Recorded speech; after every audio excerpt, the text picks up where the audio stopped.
All right, so part 2 of the Real Housewives of Salt Lake City's reunion was much more promising than part 1. So in my opinion, it was actually a better reunion. I want to know your thoughts. Let me know below how you would rate this reunion. So I gave part 1 a 4. And I don't regret it. I might have been a little harsh, but I don't know, compared to the really great season that they had, I was a little let down by part 1. Part 2 gave us way more to sink our teeth into, and so I'm gonna bump my grade up. Ooh. I was gonna say maybe like an 8, but then with Mary, like probably a 9. I was sobbing. We'll get there. We'll get into it, but let's just dive in. So what's up, everybody? I'm Tierney, and I am here to give you my recap of Real Housewives of Salt Lake City Season 5 Reunion Part 2, and let's dive in. Okay, so the episode starts with Todd versus John. So we leave off with the husbands where John's bucking up and he's like, oh, watch your tone to Todd when Todd's trying to talk to Lisa. And he's like, I'm not watching my tone. And then here goes John backpedaling. This is a friendly environment. Is it? I was like, John, please, sir. So as in male fashion, it de-escalated rather quickly. At least I was jumping in, kind of like, Todd, I can see where you're coming from. I can see where you're coming from. And I find it so interesting that she can see where Todd's coming from, but never Bronywn. It is pulling teeth for her to see half of Bronywn's perspective. But with Todd, she always seems to be going up for him. When Bronywn was on the boat, Lisa was clearly uncomfortable talking about it. As soon as she walked away, she was saying, oh, Todd's not gonna like this. And when Todd called her tequila mediocre, I really want to try it. If anyone's tried Vita tequila, let me know below. Let me know your thoughts. But anyway, because I'm a margarita girl through and through. Okay, so, but when Todd called Lisa's tequila mediocre, and someone asked her about it, on social media or in the press or something, and she like laughed it off and was like, oh yeah, I'm gonna give him a taste test. And she never has smoke for Todd, and I don't know if it's because he's a rich man or if he's just a man, and I just feel like she's very submissive when it comes to Todd. And I don't know, Lisa, it's giving male identified, and it's just, I don't know. I'm fresh off of the Beverly Hills recap.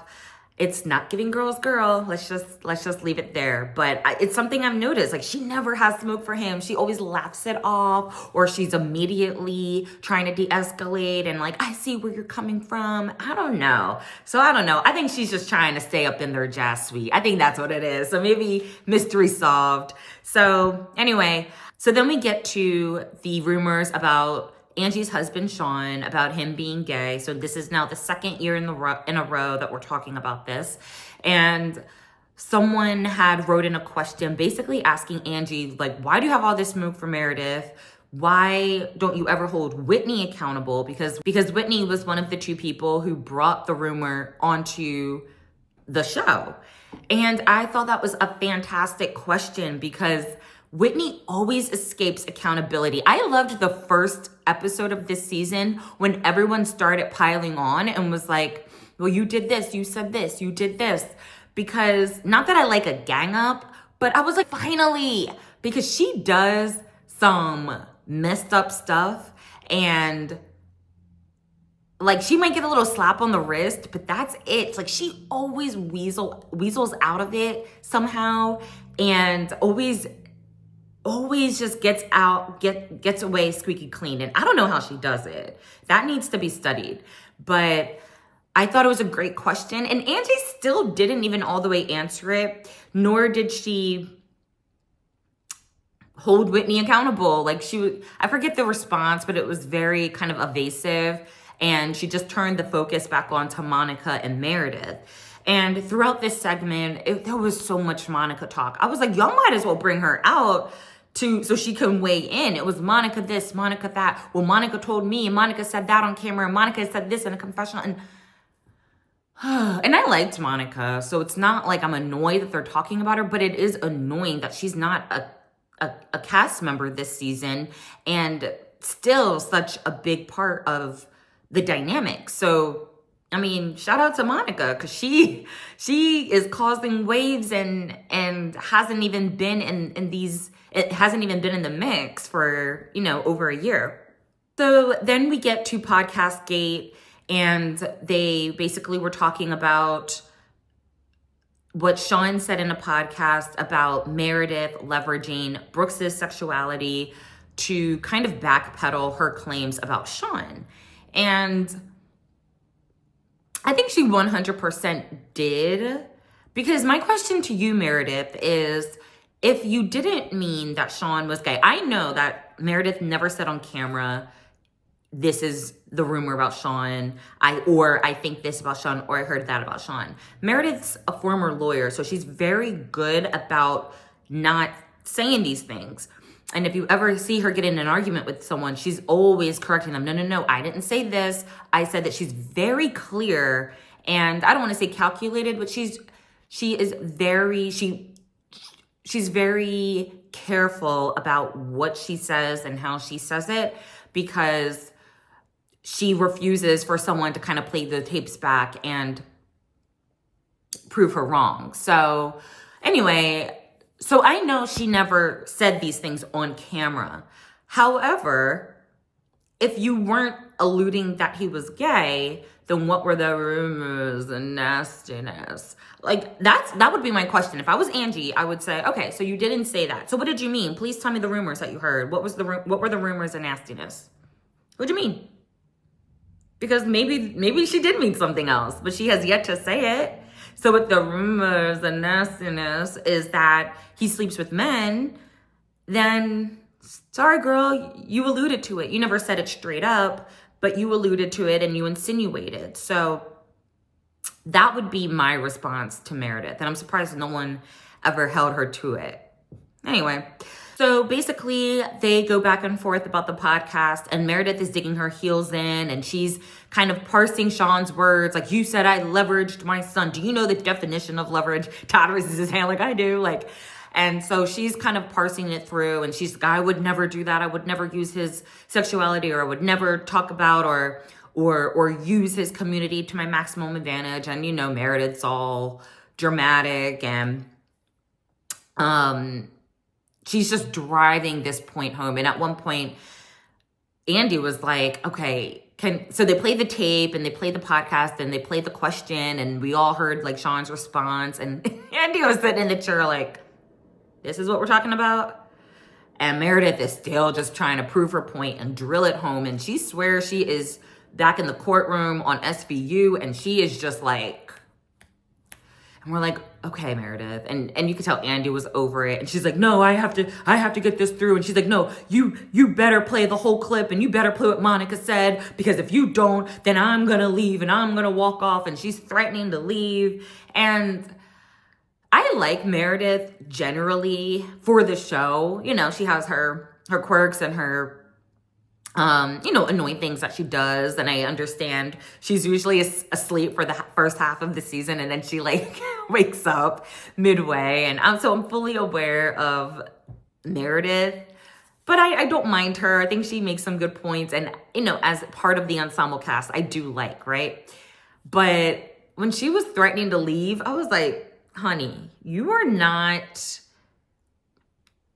that important on the show to be threatening to walk out. I'm sorry. Okay? If it was Lisa Barlow threatening this season, if it was Mary, Angie, they have way more, in your words, leverage to kind of hold that over somebody. Not that they should. And I hate when housewives do that, because that's a whole other problem, that these women really think that they're not replaceable. In the words of Abby Lee, everyone's replaceable. So these women really think bigger. They think they're bigger than the show and bigger than, everybody can be replaced, okay? Everyone can be fired, replaced. The whole show can be rebooted. So be grateful for your opportunity and do your job or leave. But these theatrics of I'm gonna walk away if you don't show this, and you're not that girl. You're not. I like you. There are dozens of housewives who annoy me more than Meredith Marks does, but that's the truth. You're not that important and crucial to the show. Like, you could have left the reunion and we would have still had a great reunion.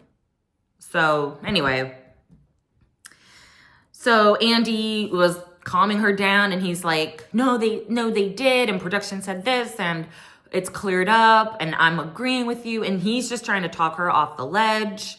So she calms down and she sits down and decides to move on. Great. Okay, so the next section was about Justin and John and how they almost came to blows at the party during the season. John basically apologizes again. He was like, look, I was out of line. I definitely shouldn't have got so aggressive, especially the second time. And I just took things worse than what they were. And Justin even apologized too. He said, look, I shouldn't have stepped to Lisa the first time that way. So my bad. So they were able to kind of squash it. And that was great. Then Andy asked John about the threesome rumor that Whitney had brought up in the finale. And Lisa apologized. And John was like, oh, okay, it's cool. And I'm like, y'all, I understand from John's perspective, from a husband's perspective, it's hard to hold your ground with a woman or stand up with a woman because then everyone's like, oh, he's a bitch and da-da-da-da. But like, I think there would have been a stern way to be like, to basically say no and don't do that shit again. Like, I think there would have, I would have loved if he was just like, keep my name out your mouth, watch how you talk to my wife, don't talk about my family. I think had he checked her, like saying, this has to stop, that would have been so good because once again, she's just off scot-free. A little, I'm sorry, I didn't, I just didn't mean it. And then they're like, oh, it's all good, it's forgiven. No, it's not. Like, some things are not forgivable. You're pulling stuff out of your ass. You're pulling things out of thin air. You've been doing it to Lisa for God knows how long. I have yet to see any of these rumors be true.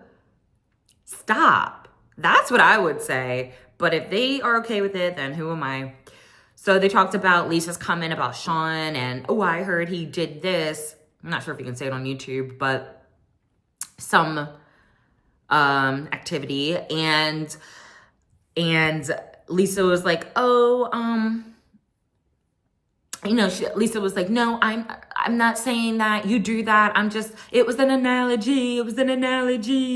And she kind of like did a half apology of like, well, she didn't really apologize, but she did clarify, like, I don't believe this. I never heard this. I was just saying it to get Angie to see my point. So fine. At least she did that. Then we get to Seth versus Justin because on the couples trip, Seth showed Whitney the podcast. Was it about a podcast? I forget. But Seth was showing Whitney like the proof of whatever he was talking about. And he was like, proof, biatch. And so they asked Justin like, why, we're surprised that you didn't really say anything to Seth. Why didn't you stand up to Seth for your wife? And Justin was like, I was just getting off of the issue with John. I made a really concerted effort to be zen and not stir up any trouble. And he said, but looking back at it, I wish I did say something. And so Seth kind of danced around it for a while because I feel like right away Seth should have been like, that was inappropriate, my bad. Like, I shouldn't have said that. But then it turned into, well, we were drinking and things got escalated. And, it's not like I called her a bitch the way Angie called my wife a bitch. Like, he was just like all over the place. And finally it got to, and then Justin was like, well, are you saying you're sorry? And Seth's like, I did. And we're like, no, you didn't. But so I guess it was like a half apology. So that was the end of that. They put that to bed. So we get into Bronywn and Todd. And Todd never watched the episode back about Bronywn talking about the cheating, but they asked him, they started asking questions about it. So now, basically, now Bronywn is saying that, oh, well, it wasn't an affair. It was, because I think on Watch What Happens Live, after it aired, she said something along the lines of like, it was more of an emotional affair, right? So I'm pretty sure she said that on Watch What Happens Live while the season was airing. Cut to the reunion. So this story has changed. Just like the jewelry story has changed, this story has changed. And Bron, when you're clicking and you're clicking down for me, I can't, I'm not on the Bronywn train anymore. You had some suspect moves during the season, and I wanted to give you grace and give you like, okay, it's her first season. We're gonna just shake out shake it off and start getting into a rhythm of being a good housewife. But these are now like character flaws, and I think something's like wrong with you. Like, I don't know, liars creep me out because like you never know where you stand with them. You never know what they're gonna do. You never know what they're gonna twist. I don't know. I am not safe with you if I can't trust what's coming out of your mouth, right? So I'm like, oh, Bronywn. So anyway, so let me take you through this trajectory of this story. So as she was on the boat in the season, she didn't say outright that it was a physical affair because she did tell us that she saw text messages. But the way she's crying and this and that, and the fact that they're always apart, one can assume that it involved physical intimacy with another party, right? That's where my mind went. I don't know. Maybe I'm wrong, but I felt like the way she was crying and she said that Todd is an important businessman and he's always trying to find the next thing and always trying to close the next deal. And sometimes it's hard to turn that off when you're married and he's still going after and trying to get the next best thing, even in his romantic life. That made me think it was more than just what she's making it out to be now. So it started off as that conversation in the season. Then in Watch What Happens Live, as it was airing, she said something like, she started backpedaling. I was kind of like, no, it was more just emotional and it was never physical. Fast forward to the reunion that just aired. She said, well, it wasn't really an affair. It was more like, just conversations that went a little too far. And it was just a conversation that I wasn't comfortable with. Honestly, it was just more of me. It was just me. It wasn't, it was me. What? So clearly, Daddy Todd must have threatened Bronywn, like, I'm gonna cut your credit card if you keep this up. Like, you better clean this up and you better clean it up right, honey. Because there's no way that it was the tears and the trauma that it pulls up and he bought me 5 new diamonds and like, why did he do all that for a conversation? So Heather normally gets on my nerves, but in this part of the reunion, I appreciated her because she was trying to get very clear with Bronywn about this cheating situation. She was like, so did he cheat or not? Like, did he do it or not? She was asking the right questions. She's like, well, did he or didn't he? And Bronywn said, it was a conversation that went too far. And then she said, honestly, it just triggered me and it just triggered my emotions of feeling not good enough. And it was really just more of me, like taking the blame, similar to what she did in part 1 when they talked about their dynamic. And she immediately jumped in saying, oh, well, I shouldn't have talked about our marriage like that. And I should have talked about him better. And I should do this and I should do that. When we saw a lot of time during the season that he was dismissing her or chastising her like a child or cutting her off or, kind of shutting down the conversation. The viewers were more disappointed in Todd's behavior in that dynamic. And But Bronywn seemed to be taking it on and was like, oh no, it was me, and I'm gonna change. And then she's doing the same thing here. So he's either just really able to mind F her, or she's just scared and just trying to clean up for him and just be the cleanup woman of the relationship and being the fall guy. So I don't know if it's something she's purposely doing, or if he has manipulated her so good that that it's ingrained in her. I don't know, but she takes it on, she takes his bad behavior and puts it on herself, which is wrong. Women, stop doing that. Stop. So Lisa Barlow jumps in and was basically expressing how she wasn't happy about the conversation between Bronywn, Whitney, Heather, and Angie after the boat. So after Bronywn had that breakdown and talked about Todd's cheating or not, whatever it was, then that group had a conversation, and they were basically saying that Bronywn pointed out that Lisa and Meredith weren't as supportive as she would have liked, and the rest of the group, mainly Angie and Whitney, I believe, basically said, they dealt with infidelity rumors, and that's leading them to sympathize with the cheater.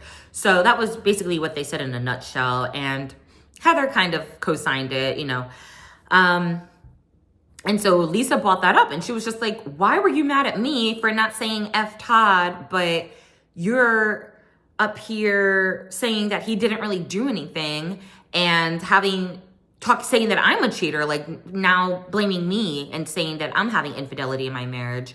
And so I don't know if this was a bad cut on production's end, or if it was just Bronywn kind of sticking to her mental notes that she had to have about this segment. But then Bronywn kind of pivots and starts talking about, well, Todd gave me 5 new promises, and, we decided to move forward. And somebody asked what were the promises?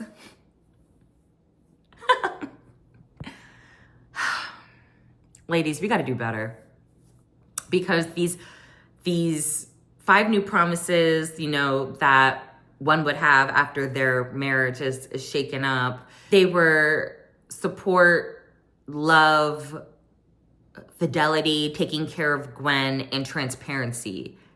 And I was like, those are table stakes.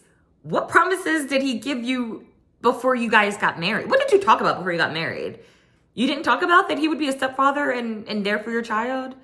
You didn't talk about that you should have some sort of transparency? You didn't talk about you should have fidelity if you're going to be married? Hey, every marriage is different. Everyone can have their own definition of marriage. But those were some big promises. And she kept saying these were promises he did not make the first time we got married. So I'm like, all right, that's a problem.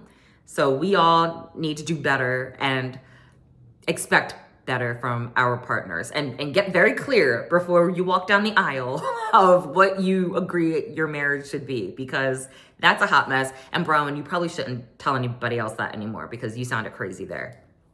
So then Meredith basically jumped in saying what Lisa was saying, like, how dare you try to hold us accountable, and you're basically saying it wasn't even that serious to begin with. And I agree with Meredith there.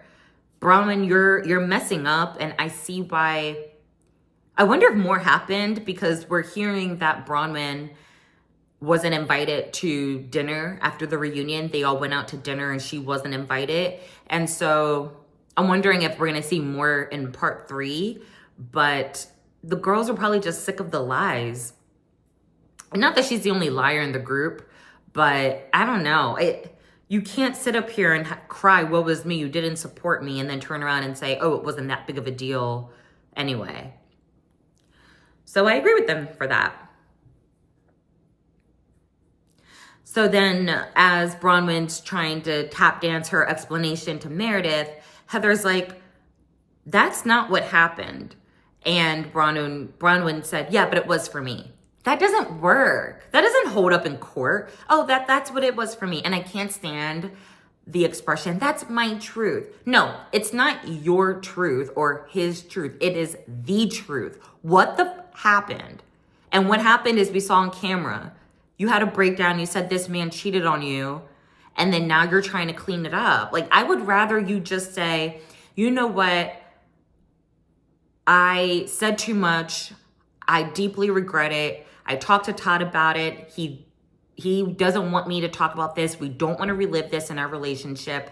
So we're just going to ask that we don't talk about it anymore. And I'm sorry I even brought it up to begin with. That's better than like all this shuffling and swerving and trying to cover things up, because you sound crazy.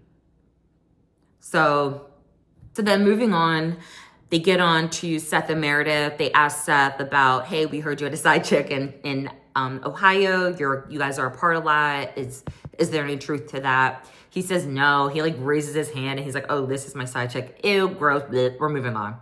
So the husbands leave, and then Andy's like, oh, I just especially want to thank Todd for sitting through this. And I'm like, stop praising men for doing the bare minimum.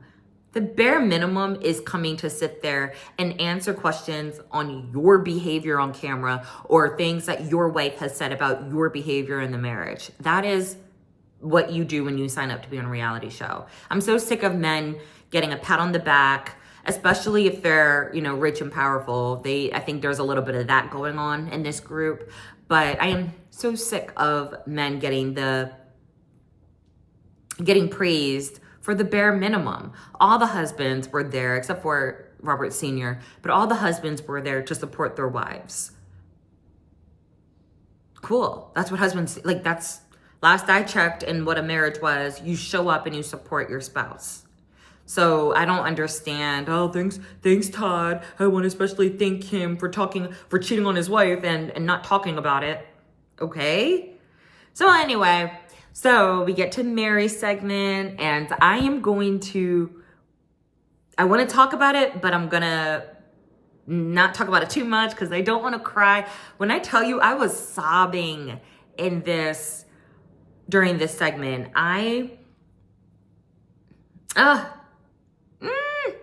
So basically they lead off with the story of Robert Jr. having addiction problems, talking about it on camera with Mary, and then going to rehab. So they basically talked about, hey, Mary, are you feeling the outpouring of love? And she said yes. And he said, how does that feel? She said, mission accomplished. I feel that if we were able to resonate with one person or help one person, then that conversation was worth it and worthwhile. So she said she's gotten so much support. Basically, people were really praising her and Andy basically saying it's great that Robert felt comfortable enough to even talk to you and go to you with his problems. And that's kind of the goal of every parent, is just to have that type of open relationship with your kids, to if there ever is a problem, that they can come to you. And they had Andy tearing up at one point when he was just asking about, hey, what does that feel like to hear that he felt like a stain? And Mary was just answering the questions like, I want to just let him know that he's worthy and he's beautiful and he's smart. And she, you can tell she loves her son, of course, like any great mom. And everyone was in tears. Andy's crying. The girls are crying. Whitney can't even contain herself. She's just trying to keep it together. Lisa was basically saying, you're a great mom, Mary. You're a great mom, Mary. So she was even complimentary of Mary. And I know that allegedly they had some sort of beef during the season. So that was not shown. And so I was surprised that she was even chirping in. So I was like, okay, wow. Everyone was just a mess. People were commenting that Meredith was kind of just straight-faced. And everyone deals with stuff differently. And I know Meredith is close to that type of situation with her nephew. And so that could have just been Meredith's way of trying to hold things together. I don't hold that against her. Everyone it's such a sensitive topic that everyone has their own way of dealing with it. So if Meredith's way is to just kind of like maybe shut down, maybe she just wanted to shut down because maybe if she accessed her emotions, maybe she would have been laid out on the floor. Like, you don't know. So I will give her a pass on that. What else happened? Angie and Whitney kind of gave their perspectives of why it kind of hits home for them. So I think everyone was having empathy for Robert Jr., but then also a lot of them had their own experiences with addiction. And Angie, we know, had lost her mother due to an alcohol addiction. And so she was basically saying, you know, I wish I was older when I knew my mom was having this problem, and maybe I could have helped her. And so that's a little bit of a burden that Angie carries around. And she said Mary really helped her through it and helped her have the perspective of, if her mom was here and could do it over again, she probably would. And so Angie just was talking about her experiences. I am trying not to cry, y'all.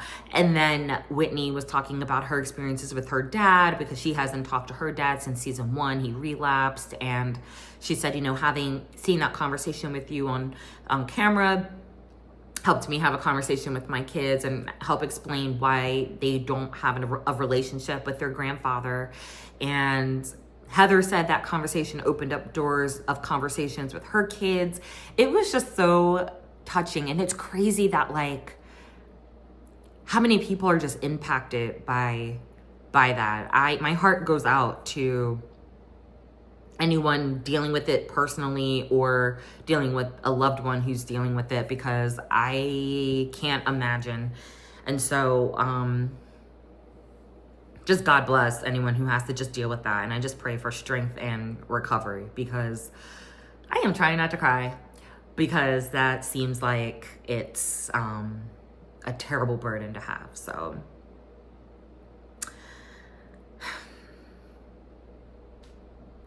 and I also just want to highlight that Meredith reached out to Mary via text, and Mary really appreciated that.